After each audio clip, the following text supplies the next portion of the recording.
Dream job ఆదిత్యతోనే సాధ్యం. Aditya degree colleges admissions open. For more information visit our website. యూట్యూబర్లు, జర్నలిస్టుల ముసుగులో దేశానికి సంబంధించినటువంటి సున్నితమైన సమాచారాన్ని చేరవేసే వ్యక్తులపైన ఎన్ఐఏ స్పెషల్ ఫోకస్ పెట్టింది.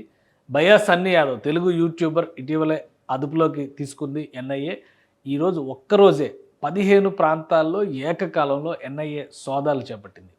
పశ్చిమ బెంగాల్, కర్ణాటక, మహారాష్ట్ర, గుజరాత్, అలానే ఉత్తరాదిలో ఉన్నటువంటి హర్యానా, ఉత్తరప్రదేశ్, హిమాచల్ ప్రదేశ్, ఢిల్లీ తదితర ప్రాంతాల్లో పెద్ద ఎత్తున సోదాలు చేపట్టారు. ఎవరిచ్చిన సమాచారం అనే దానిపైన మనం క్లారిటీ అప్పుడే ఇవ్వలేకపోయినప్పటికీ కూడా ఎంక్వైరీలో విస్తుపోయేటువంటి నిజాలు తెలుస్తున్నాయి. ఈ క్రమంలోనే చిన్న చిన్న పనులు చేస్తున్నటువంటి వ్యక్తులు కూడా తమదైనటువంటి శైలిలో ఐఎస్ఐ వాళ్ళకి ఎరవేయడము, వాళ్ళు ఈ కార్యక్రమాల్లో ఇన్వాల్వ్ అవ్వడం అనేది తరచుగా జరుగుతున్నట్టుగా ఎన్ఐఏ గమనించింది. ఈ క్రమంలోనే ఒక ఆసక్తికరమైనటువంటి విషయం వెలుగులోకి వచ్చింది. భయ్యా సన్నీ యాదవ్ చేసినటువంటి ఒక తప్పు అంటే గతంలో జ్యోతి మల్హోత్రాని కూడా అదే పట్టించింది. ఇప్పుడు భయ్యా సన్నీ యాదవ్ తను చేసిన వీడియోల్లో తను వ్యవహరించినటువంటి విధానం, తను కలిసినటువంటి వ్యక్తులు, వీటి ఫలితంగానే ఆయన పైన అనుమానాలు మరింత బలపడుతున్నట్టుగా సమాచారం వస్తుంది. ఈ క్రమంలోనే ఎన్ఐఏ అతన్ని అదుపులోకి తీసుకుని విచారిస్తున్నట్టుగా తెలుస్తుంది. అసలు ఏం వీడియోలు చేశారు, ఆ వీడియోల్లో ఎవరిని కలిశారు, ఎవరితో మాట్లాడారు, ఎలాంటి మాటలు మాట్లాడారు, ఒకసారి విశ్లేషించేటువంటి ప్రయత్నం చేద్దాం. ఇది భయ్యా సన్నీ యాదవ్కి సంబంధించినటువంటి యూట్యూబ్ ఛానల్. ఈ ఛానల్ గురించి ప్రత్యేకంగా మనం చెప్పాల్సిన అవసరం లేదు. ఆయన హెడర్లోనే పెట్టారు 100 దేశాల్లో పర్యటించినటువంటి తెలుగు యూట్యూబర్ అనేటువంటి మాట చెప్పారు. బైక్ మీద ఒక మోటార్ సైకిల్ డైరీస్ తరహాలో బైక్ మీద వివిధ దేశాల్లోకి ఎంటర్ అయ్యారు. అదే ఒక సమస్యను ఆల్రెడీ తెచ్చిపెట్టింది ఒక నెల రోజుల క్రితం. మెక్సికో నుంచి అమెరికా వెళ్ళేటువంటి క్రమంలో అతను వ్యవహరించినటువంటి విధానం, అలానే బెట్టింగ్ యాప్ల్ని ప్రమోట్ చేస్తున్నారనేటువంటి ఆరోపణలు, వీటి వలన లాస్ట్ మంత్ ఏప్రిల్ నెలలోనే కేసులు ఫైల్ అయినాయి. వాటిని లీగల్గా ఎదుర్కొనేటువంటి క్రమంలోనే అతను భారతదేశంలో లేడు అనేటువంటి సమాచారం వచ్చింది. బట్ అడ్వకేట్స్ ద్వారా లీగల్గా వీటి నుంచి బయటపడేటువంటి ప్రయత్నాలు చేస్తున్నట్టుగా తెలిసింది. సో ఈ లాస్ట్ మంత్ కూడా ఆయన పాకిస్తాన్ వెళ్తున్నారు, దుబాయ్ నుంచి లేదా యూఏఈ నుంచి పాకిస్తాన్ వెళ్తున్నారు అనేటువంటి ప్రచారం జరిగింది. తర్వాత ఎక్కడున్నారనేటువంటి ఎంక్వైరీలో పాకిస్తాన్లోనే ఉన్నట్టుగా తెలిసింది. ఇప్పుడు తాజాగా వస్తున్నటువంటి సమాచారం, అతను పోస్ట్ చేసినటువంటి వీడియోలను బట్టి ఆపరేషన్ సింధూర్ జరుగుతున్నటువంటి సమయంలో కూడా పాకిస్తాన్లోనే భయ్యా సన్నీ యాదవ్ ఉన్నాడనేటువంటి కన్ఫర్మేషన్ వచ్చిన తర్వాతే ఎన్ఐఏ, ఎందుకంటే ఉద్రిక్త పరిస్థితులు 2 దేశాల మధ్య ఉన్న సమయంలో ఈ దేశంలో ఉన్నటువంటి పౌరుల్ని ఆ దేశానికి అలానే వాళ్ళు కూడా అల్టిమేటం ఇచ్చారు. అక్కడ ఉన్నటువంటి భారతీయులు వీసాలు ఉన్నప్పటికీ కూడా, వ్యాలిడ్ వీసాలు ఉన్నప్పటికీ కూడా ఇమ్మీడియట్గా దేశం విడిచి వెళ్ళిపోవాలనేటువంటి సంకేతాలు ఇచ్చారు. అయినా కానీ ఇతను పాకిస్తాన్లో ఎలా ఉన్నాడు అనేటువంటి అనుమానం నుంచి మొదలై ఆయన వీడియోలో తనిఖీ దాకా వెళ్ళింది.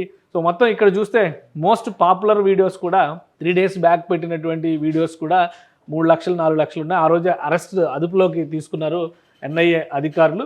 ఒకసారి ఈ వీడియో లిస్ట్ చూద్దాం మనం.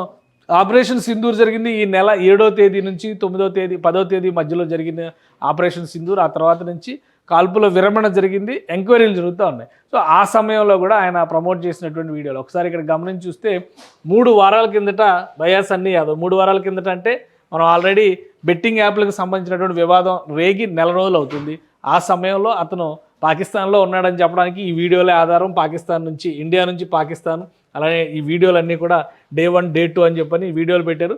అప్పటికే ఇక్కడ నా అన్వేషికి సంబంధించినటువంటి ఇష్యూకి సంబంధించిన వీడియోలు కూడా పెట్టారంటే ఈ వీడియోలు పెట్టేటువంటి క్రమంలో సన్నీ యాదవ్ పాకిస్తాన్లోనే ఉన్నారు అనేటువంటి ఒక కన్ఫర్మేషన్ వస్తుంది. ఇక తర్వాత జరిగినటువంటి పరిణామం అంటే లాస్ట్ 9 days బ్యాక్ అనగానే 9 days బ్యాక్ పోస్ట్ చేసినటువంటి వీడియోస్ ఒకసారి చూద్దాం మనం. 10 days 2 weeks బ్యాక్ అంటే పక్కాగా ఆపరేషన్ సింధూర్ జరుగుతున్నటువంటి సమయంలో చేసిన వీడియోలుగా వీటిని కన్ఫర్మ్ చేస్తున్నారు. ఈ వీడియోల్లో ఇతను నేరుగా పాకిస్తాన్ వెళ్ళాడు, పాకిస్తాన్లోనే ఉన్నాడు, ఇక్కడ ఉద్రిక్త పరిస్థితులు ఉన్నప్పటికీ కూడా పాకిస్తాన్లో అతను కంటిన్యూ అయ్యాడు అనేటువంటి కన్ఫర్మేషన్కి ఎన్ఐఏ అధికారులు వచ్చారు. ఇక ఒక వీడియో ఇందులో పరిశీలించాల్సినటువంటి వీడియో ఒకటి ఉంది.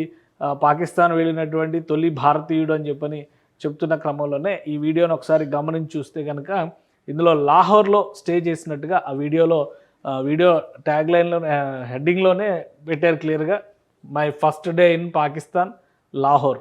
So Indo Pak on bike day 8వ రోజు సంబంధించినటువంటి వీడియోలో అయితే ఇందులోనే ఒక యూనివర్సిటీలోకి సన్నీ యాదవ్ వెళ్ళాడు. అక్కడ అతను కలిసినటువంటి మరొక యూట్యూబర్, అంటే పాకిస్తానీ యూట్యూబర్ ఇతను. మరికొంతమంది యూట్యూబర్లతో కూడా సన్నీ యాదవ్ కలిశాడు, వాళ్ళు కొంతమంది ముఖాలు చూపించలేదు, హెల్మెట్లు ఉంచుకునే మాట్లాడారు. కొంతమంది మాత్రం ఒకరిద్దరు మాత్రమే ఇతనితో ఓపెన్గా మాట్లాడారు. పాకిస్తాన్లో ఫుడ్ ఎలా ఉంటుంది, పాకిస్తాన్లో లైఫ్ స్టైల్ ఎలా ఉంటుంది, పాకిస్తాన్లో యూనివర్సిటీ అంటే ఒక ప్లానింగ్ లేకుండా ఒక యూనివర్సిటీకి వెళ్ళి ఆ యూనివర్సిటీలో ప్రజెంటేషన్ ఇచ్చేంత చనువు సాధారణంగా ఎవరికి రాదు. ఎందుకంటే యూట్యూబర్స్ వెళ్ళేది వాళ్ళ కంటెంట్ తయారు చేసుకోవడానికి, వాళ్ళకి అక్కడ ఉన్నటువంటి లొకేషన్స్ని ఇంట్రడ్యూస్ చేసి ట్రావెల్ యాక్స్ చేసేటువంటి యూట్యూబర్ కాబట్టి దానిపైనే ఫోకస్ పెడతారు. కానీ సన్నీ యాదవ్ మాత్రం స్పెషల్గా ఒక ప్రజెంటేషన్ చేశాడు ఇక్కడ యూనివర్సిటీలోకి వెళ్ళి అనేది ప్రధానమైనటువంటి ఆరోపణ. రైట్, ఇది పాకిస్తాన్ యూనివర్సిటీలోకి వెళ్ళే ముందర సన్నీ యాదవ్ కలిసినటువంటి వ్యక్తులు వీళ్ళంతా ఎవరు, ఈయనకి ఎలా పరిచయం ఉన్నారు అనే ఎంక్వైరీ కూడా ప్రస్తుతం నడుస్తుంది. ఇండియన్ బైక్ వేసుకొని నేనైతే పాకిస్తాన్ యూనివర్సిటీ లోపలికి వెళ్తానా, ఇది ఒక డిఫరెంట్ ఎక్స్పీరియన్స్ అన్నమాట. యూనివర్సిటీ ఆఫ్ టెక్నాలజీ అంట ఇది. సో ఓకే, ఇంకా వీళ్ళైతే మనల్ని ఇన్వైట్ చేస్తున్నది. ఇది Pakistan university of technology. University of technology లోపలికి సన్నీ యాదవ్ వెళ్ళినటువంటి దృశ్యాలు అవి. అయితే ఒక విజిటర్గా లేదా ఒక యూట్యూబర్గా అక్కడ ఏం జరుగుతుంది, ఎలా జరుగుతుంది, స్టూడెంట్స్ లైఫ్ స్టైలు, అలానే అక్కడ ఉన్నటువంటి ఎక్విప్మెంటు, ఈ అరేంజ్మెంట్స్ అన్నిటి గురించి ప్రజెంట్ చేయడం అనేది ఒక మామూలు విషయం. కానీ తనను తాను అక్కడికి వెళ్ళిన తర్వాత యూనివర్సిటీలో జరుగుతున్నటువంటి ఒక ప్రజెంటేషన్ సెషన్లో తనకు సంబంధించినటువంటి యాక్టివిటీని కూడా సన్నీ యాదవ్ ప్రజెంట్ చేశాడు. ఇది ఆసక్తికరంగా మారినటువంటి సంఘటన. ఇది అక్కడ సస్టైనబుల్ టూరిజం మీద ఒక సెమినార్ జరుగుతున్నట్టుగా కనిపిస్తుంది మనం చూస్తున్నటువంటి వీడియోలో. సో ఫర్దర్గా దీని తర్వాత సన్నీ యాదవ్ కూడా అక్కడ ఒక ప్రజెంటేషన్ చేశారు. ఒక యూట్యూబర్గా అతను ప్రజెంట్ చేసేంత అవకాశం పాకిస్తాన్లో ఉన్నటువంటి university of technology, Pakistan university of technology అని చెప్తున్నారు.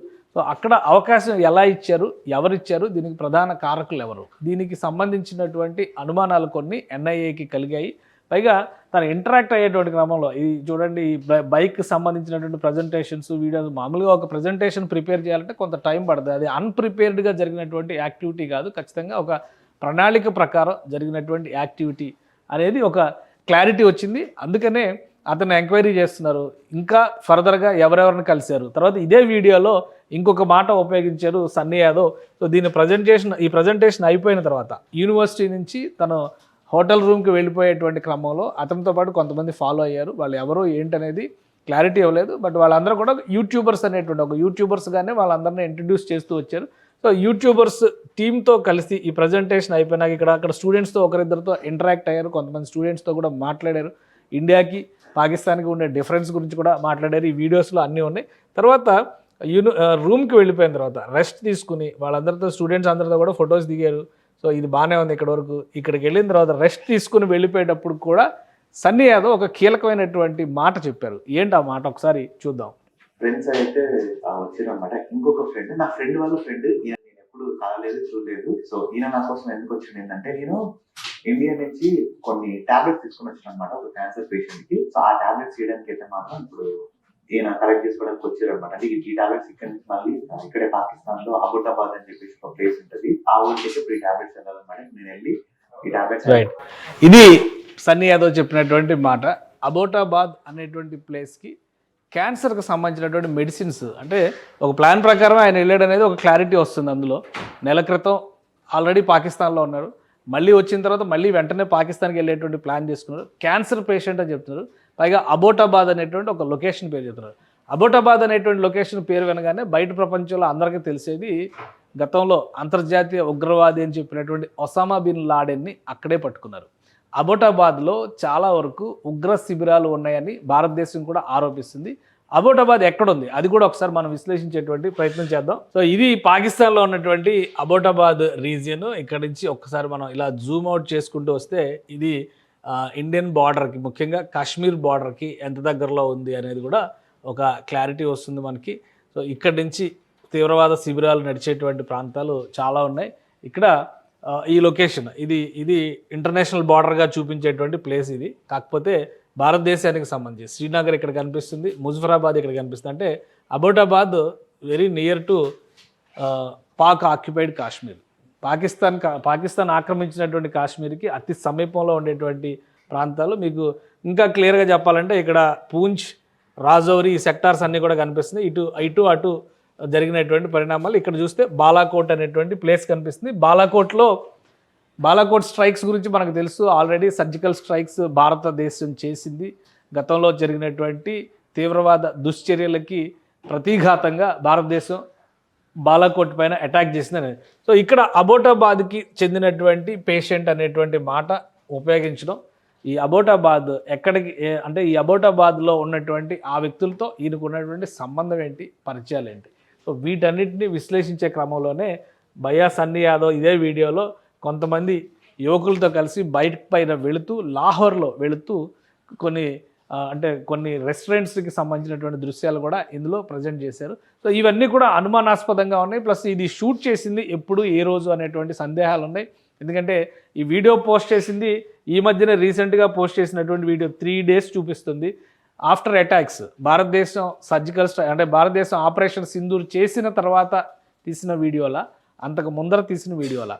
సో ఆ టైం లైన్ అనేది ఇప్పుడు చాలా ఇంపార్టెంట్ పాత్ర పోషించేటువంటి అవకాశం ఉంటుంది. అతను కలిసిన వాళ్ళలో కూడా 5-6 బైక్ రైడర్స్ ఉన్నారు. అసలు వీళ్ళందరూ ఎవరు, వాళ్ళతో ఉన్నటువంటి సంబంధాలు ఏంటి, చాలా దేశాలు తిరిగాడు, 100 దేశాలు తిరిగాడని చెప్పాడు. ఆల్రెడీ బంగ్లాదేశ్ కూడా వెళ్ళాడు, నేపాల్ కూడా వెళ్ళాడు, ఇట్లా అన్ని దేశాలు తిరిగాడు. కాబట్టి ఈయనకు ఉన్నటువంటి ఈ నెట్వర్క్, ఈ కనెక్టివిటీ ఏ విధంగా ఉపయోగపడుతుంది, కేవలం జ్యోతి మల్హోత్రా తనకున్నటువంటి పరిచయాల మేరకే అనేక మందిని ఈ స్పై నెట్వర్క్, స్పై రాకెట్లలో ఇన్వాల్వ్ చేసింది. ఆమె ద్వారానే కీలకమైనటువంటి సమాచారం. ఈరోజు ఒక అరెస్ట్ జరిగింది ఉత్తరప్రదేశ్లో కాశీలో జరిగినటువంటి ఒక అరెస్టు, ఒక వ్యక్తికి సంబంధించి ఈ పాకిస్తాన్ సైన్యంలో ఒక సైనికాధికారికి సంబంధించిన భార్య ద్వారా హనీ ట్రాప్ జరిగింది. అతని ద్వారా చాలా కీలకమైనటువంటి ఇన్ఫర్మేషన్ సేకరించారు. దాదాపు 15 మందితో ఒక నెట్వర్క్ తయారు చేశారు. అతని ఫోన్ నంబర్, అతని ఫోన్ లిస్ట్లో 600 మంది పాకిస్తానీ వ్యక్తుల ఫోన్ నంబర్లు ఉన్నాయి. అలానే 4 దేశాలకు చెందినటువంటి వారితో అతను నెట్వర్క్ ఏర్పాటు చేశాడనేటువంటి విషయం బయటకు వచ్చింది. సో అదే తరహాలో సన్నీ యాదవ్ అనేక ప్రాంతాలను పర్యటిస్తూ ఉన్నాడు, అనేక మందితో ఇంటరాక్ట్ అవుతున్నాడు. ముఖ్యంగా పాకిస్తాన్కి పదే ఎందుకు వెళ్తున్నాడు, వీటన్నిటిపైన కూడా ఎన్ఐఏ ఇప్పుడు ఆరాధిస్తుంది.